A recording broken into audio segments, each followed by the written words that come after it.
Fala galera, nessa aula eu vou ensinar vocês a pegarem cotações de ação automaticamente com o Python. Então vai ser uma aula bem direta ao ponto e uma aula que muitos de vocês pediram. Antes da gente começar, alguns conteúdos que eu vou deixar para vocês aqui disponíveis para vocês poderem fazer o download. O primeiro deles é, claro, o gabarito dessa aula. O segundo deles é o link de um vídeo onde eu ensino vocês a instalarem aqui o Jupyter, tá? O Jupyter é esse editor de Python que a gente vai usar. Bom, vamos lá então agora efetivamente para o nosso conteúdo.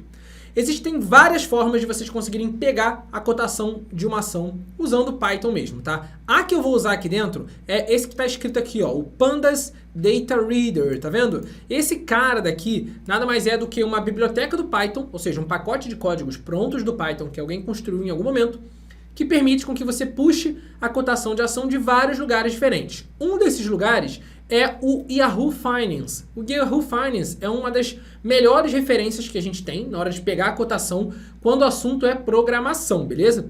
Se você tiver alguma outra fonte de dados, você pode também importar e usar ela. Mas aqui eu vou usar essa referência, o Pandas Data Reader com o Yahoo Finance, beleza? E antes da gente partir agora para o resto do conteúdo, já faz o seguinte, ó, se inscreve no canal, dá um like no vídeo para ajudar a gente aqui, ó, a divulgar mais esses conteúdos.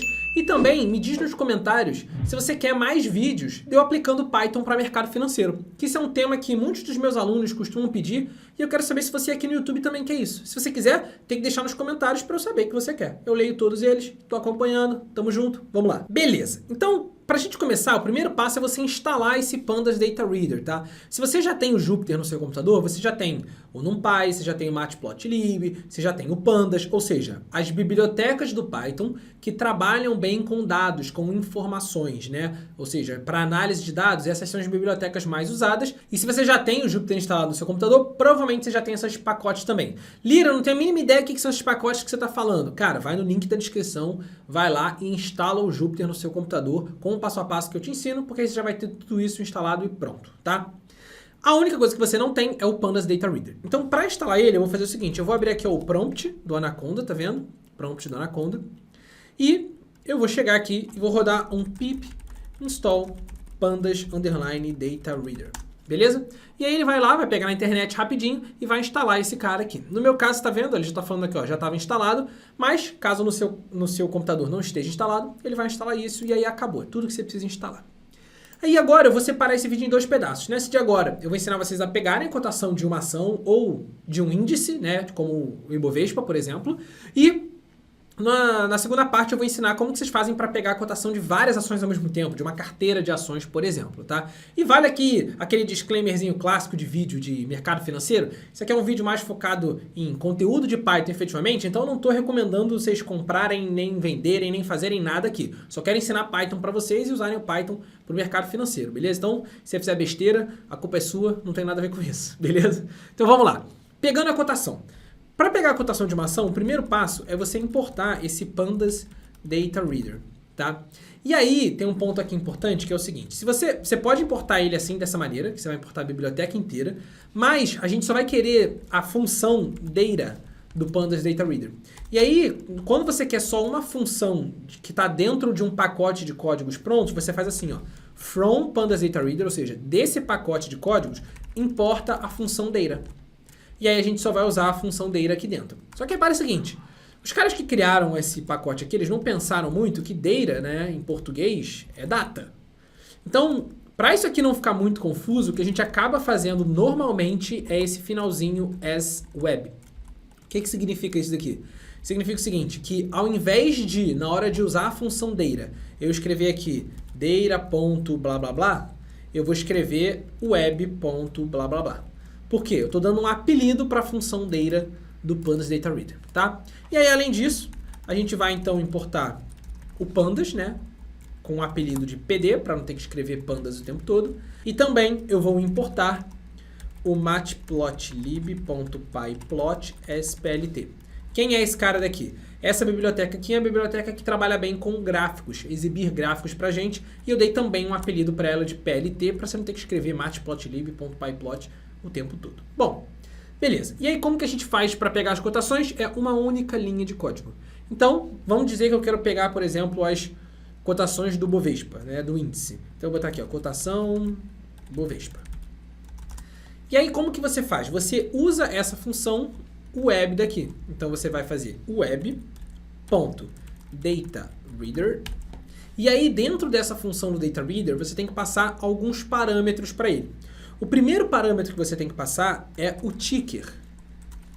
Ticker, tá? Um texto que é o ticker daquela ação que você vai pegar. Já já vou explicar como que você vai pegar esse ticker, tá? Você não vai poder chegar aqui e escrever assim, por exemplo, Petri 4. Não vai funcionar. Já já vou explicar. Primeiro é o ticker. A segunda informação é o source, ou seja, qual é a fonte de informações na internet da onde o Pandas Data Reader vai buscar. No nosso caso, a gente vai pegar do Yahoo Finance. Então a fonte que a gente vai passar aqui é a fonte Yahoo. E aí depois a gente passa mais dois parâmetros, que é o parâmetro start, que é a data de início. Então, por exemplo, digamos que eu queira pegar do dia 1º de janeiro de 2020. E o end, que é quem? A data de término, 1º de janeiro de 2021. Então, eu estou pegando as cotações desse ticker que a gente vai passar aqui. Já já a gente vai ver como vai passar esse ticker. Do Yahoo Finance, do dia 1º de janeiro de 2020 até o dia 1º de janeiro de 2021. Aqui uma pequena observação, toma muito cuidado, tá? Se aqui fosse o dia 1º de dezembro de 2020, você teria que passar ele assim, tá? Olha lá qual é a diferença que eu fiz aqui, ó. 1º de dezembro de 2020 até 1º de dezembro de 2021. Então a ordem que você passa as informações aqui é mês, barra dia, barra ano. Pode ser barra ou pode ser traço, tá? Não tem problema. Você pode escolher que você vai passar. Eu vou passar traço, por exemplo. Mas toma cuidado porque é mês, barra dia, barra ano. Não é o formato brasileiro, é o formato americano. Beleza? Show de bola. Então, feito isso, vamos descobrir como que a gente passa o ticker aqui. O ticker, para você descobrir, a minha sugestão é sempre que você venha e entre no site do Yahoo Finance. Por que você tem que entrar no site do Yahoo Finance? Porque se você não sabe como é que funcionam os tickers dentro do Yahoo Finance, é legal você sempre verificar lá. Por exemplo, se você quiser o índice Bovespa, olha lá, se eu escrever aqui Bovespa, não, vou ver só Bov, aqui ó. Você tem o Bova11, que é um ETF brasileiro, e o índice Bovespa vai ser esse cara aqui, olha só, ele dá até aqui embaixo, tá vendo? Ó? Circunflexo BVSP. Então, como que o Yahoo Finance funciona nesse ponto? Circunflexo DJY é o Dow Jones. Circunflexo IXIC é o Nasdaq. Circunflexo GSPC é o S&P 500. E assim vai. Circunflexo BVSP é o índice Bovespa, tá vendo? O Ibovespa tá aqui. Então esse cara é o índice que a gente quer. Então se eu quiser pegar as informações do Ibovespa, você tem que passar o que no ticker? Você tem que chegar aqui e passar circunflexo BVSP. Beleza? Agora, não, Lira, eu quero pegar, por exemplo, das ações da Petrobras. Dá uma olhada aqui em como é que funciona, ó. Ações da Petrobras, Petri 4. Olha lá, Petri4.sa. Olha só as ações do Itaú, Itub3.sa. O que significa isso? Que as ações aqui do Brasil, todas elas são o ticker original, o ticker.sa. Beleza? Todas as ações no Brasil são ação.sa. Então, se você quiser pegar, por exemplo, da Magazine Luiza, MGLU3.sa. Tranquilo? Essa é a lógica. Então, como a gente quer pegar aqui do índice Bovespa, vamos passar aqui, então, circunflexo BVSP. E aí, eu vou dar um display nessas informações do cotação Bovespa para você visualizar como que elas aparecem para a gente. Então, olha só. Rodei. Tá vendo que ele demora um pouquinho, porque ele tá lá na internet tentando pegar essas informações. Claro, eu dei um erro aqui porque eu escrevi source e não era source. É, desculpa, data source, tá vendo? Data underline source. Agora sim. Então, olha só, ele pegou na internet as informações e trouxe para cá. Então, corrijam um de vocês também aqui o data source. Foi uma falha minha aqui na gravação do vídeo, mas não tem problema. Vamos lá. E aí, repara o seguinte, o que ele te dá como uma resposta? Ele te dá como uma resposta um data frame. Um data frame no Python nada mais é do que uma tabela em que você tem um índice de colunas, tá vendo o nome aqui das colunas, e um índice de linha, que no caso aqui são as nossas datas. Então esse nosso data frame que ele retorna é o quê? São as cotações do índice Bovespa de acordo com essas datas aqui. E ele passa a informação de high, low, open, close, volume e o close ajustado. O que eu vou usar como referência para minha cotação, tem gente que usa o preço de fechamento, tem gente que usa o preço de abertura. Eu vou usar o preço de fechamento ajustado, que é justamente um ajuste que o próprio Yahoo Finance faz para contabilizar ali, por exemplo, dividendos, bonificações, distribuições e esses eventos assim que acontecem com ações, beleza? Não vou entrar aqui muito a fundo no como que isso funciona, mas a gente vai usar esse cara como referência da cotação, que é o fechamento ajustado, Adjusted Close, beleza? Então vamos lá. Feito isso daqui, a gente já consegue visualizar todas as informações. Se agora eu quiser exibir essas informações num gráfico, como que eu faço? Eu não quero exibir todas as informações, porque se eu tentar exibir todas as informações, ele vai exibir todas as colunas. E essas colunas têm valores completamente diferentes. Então isso num gráfico só vai ficar uma zona. Então qual é a sugestão? A sugestão é, eu quero exibir só a informação de fechamento. Como que a gente faz isso? Cotação Bovespa, repara o seguinte, quando eu exibir a cotação Bovespa, a variável cotação Bovespa é essa tabela. Então ele armazena, ele pega as informações das cotações e armazena essas informações dentro da variável cotação Bovespa. Então se eu escrever agora cotação Bovespa e entre colchetes botar aqui a coluna ADJ Close, tá vendo? Essa aqui, escrito igualzinho está escrito aqui, isso aqui significa o quê? Isso aqui significa a coluna ADJ Close da minha tabela de cotação do índice Bovespa. Então, se eu pegar essa coluna e der um ponto plot nela, de gráfico mesmo, de plotar o gráfico, e depois eu venho e boto um plt.show, eu consigo exibir esse gráfico. Ponto plot vai criar, essa linha aqui de cima, ela vai criar o gráfico, então ela vai criar um gráfico com esses valores que estão aqui na coluna de fechamento ajustado, e o plt.show é só para você dizer para o Matplotlib, né, que é a nossa biblioteca de gráficos, falando o seguinte, olha só, mostra para mim esse gráfico. Porque ele cria o gráfico e aí quando você dá um plt.show ele mostra esse gráfico. E aí olha lá, se eu rodar esse código, ele está mostrando para mim aqui o gráfico das cotações do índice Bovespa, desde lá da data inicial que a gente pegou, primeira cotação de 2020, até a primeira cotação de 2021. E aqui vale até um comentário, repara o seguinte, se ele não encontrar aquela primeira cotação de 2020, por exemplo, dia 1º de janeiro de 2020, é um feriado. Então não tem bolsa nesse dia. O que significa que não existe cotação para o dia 1º de janeiro de 2020. Então o que ele faz? Ele te dá do próximo dia. Então o start, ele tenta começar nessa data e se ele não conseguir começar nessa data, ele começa no dia seguinte que tenha disponível. O end é o contrário. Ele tenta terminar nessa data e se ele não conseguir terminar nessa data, ele termina no dia anterior. Então, olha só, ele termina no dia 30 de dezembro de 2020. Por quê? Porque ele tentou pegar a cotação do dia 1º de janeiro de 2021, não conseguiu. Tentou pegar do dia 31 de dezembro de 2021, também não conseguiu, porque dia 31 de dezembro também é feriado. Dia 1º de janeiro e dia 31 de dezembro são feriados. Então, ele pega do dia anterior, que é do dia 30 de dezembro de 2020, beleza? Então, ele vai sempre voltando já automaticamente com o calendário. E aí, pronto, trouxe essas informações e trouxe o nosso gráfico aqui. Uma pequena observação que eu quero te fazer, antes da gente finalizar esse primeiro bloco, é o quê? É que esse gráfico aqui, se você quiser tornar ele maiorzão para facilitar, aqui dentro do plot, você pode passar um parâmetro para ele, que é o parâmetro Fig Size, que é o tamanho da figura. E esse parâmetro Fig Size, você passa ele entre parênteses com largura e altura. Então, por exemplo, vou passar 15, 10. O que significa esse 15 e 10? Ele vai ter 15 de largura e 10 de altura. E aí, se você rodar esse código agora, olha lá, o seu gráfico vai ficar maiorzão, ó, tá vendo? Vai ficar mais fácil de você visualizar, mais fácil de você perceber que, olha só, ele começou aqui mais ou menos no mesmo patamar que ele terminou. Então, dá para você ver o comportamento do gráfico aqui melhor quando o gráfico está maiorzão. Beleza? Então, repare, isso daqui é o que a gente faz para o índice Bovespa. Agora, se eu quisesse fazer isso para as ações da Petrobras, a mesma coisa, cara. Olha só, vou até fazer aqui mesmo. Copiei, colhei aqui embaixo, só que ao invés de ser o índice Bovespa, eu vou passar aqui, ó, petri4.sa. Não mudei mais nada, só isso. E claro, né, a minha variável aqui está cotação Bovespa, é o nome da variável. Mas você poderia mudar aqui ela, cotação Petri. Cotação Petri e cotação Petri. Aqui também, beleza? Só para mudar o nome da variável aqui, ó. Rodei, olha lá o que vai acontecer. Pegou as cotações do índice Bovespa e, ó, pegou também as cotações da Petrobras, tá aqui, ó. A Petrobras já começou num patamar e terminou num patamar menor, tá vendo? Dá pra ver claramente isso aqui no gráfico, ó.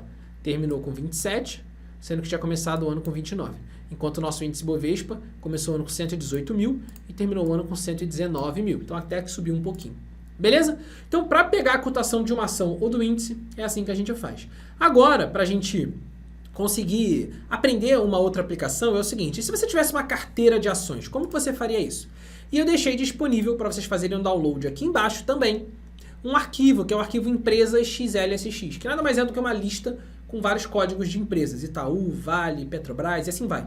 Para quê? Para a gente repetir esse mesmo processo aqui, só que para várias ações, se você quiser. Então como que a gente vai fazer isso? Primeiro passo, a gente vai ter que importar aquelas nossas empresas. Então eu vou fazer assim, ó, empresas, a nossa tabela de empresas vai ser um pd.read Excel. E repara o seguinte, PD é daquele pandas que a gente importou, tá vendo? É a biblioteca do pandas que a gente importou aqui no início. A biblioteca do pandas é que permite você trabalhar com essas tabelas aqui. Então é importante você, sempre que for trabalhar com cotação de ação, quase sempre, né, você vai ter que importar o pandas. Beleza. E esse read Excel permite você ler um arquivo em Excel e trazer as informações desse arquivo Excel em formato de tabela para o Python. A única condição, né, que a gente vai ter que garantir aqui é que esse código que vocês estão construindo está na mesma pasta do arquivo que vocês vão fazer o download aqui embaixo, que é esse arquivo de empresas, tá? Está na mesma pasta aqui. Então, estando na mesma pasta, eu vou passar aqui o nome dele, ó, empresas.xlsx. E aí eu vou dar um display aqui na minha tabela de empresas. Olha lá. Poucas empresas aqui. Você poderia ter uma lista com mais, mas aqui, repara. Eu tenho uma lista com ticker de várias empresas. Itaú, Petrobras, Bradesco, Vale e assim vai, quantas empresas você quiser. O que eu quero fazer? Eu quero repetir esse mesmo processo aqui para todas essas empresas. Então eu vou fazer um for, fazer assim, ó, for empresa in tabela empresas, coluna empresas. Lira, o que você acabou de fazer aí? Não entendi nada. Acompanha comigo. O for, ele vai percorrer um conjunto de informações. O que é o tabela empresas, coluna empresas? Tabela empresas foi a variável que a gente criou que lê o nosso arquivo em Excel de empresas, que é essa tabelinha que você está vendo aqui embaixo.